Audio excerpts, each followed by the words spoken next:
小爸爸妈妈就可以回去没有关系了。嘉宏，你被我抱一下，抱久一点，抱紧一点，对不对？嘉宏比较害羞啦，当然哈，可以看到呢，每一段幸福的时光有爸爸妈妈的陪伴，然后我们的才子家人也非常的感谢。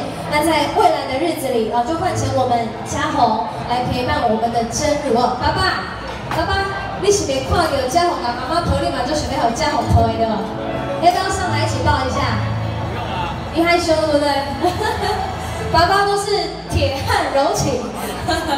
好啦，那在我们的舞台上可以看到我们的2位妈妈都非常的开心，非常的感动，可以收到我们嘉宏以及我们真如这个具有心意的花束。那我们回去一样好好的来收藏，好好的来保留。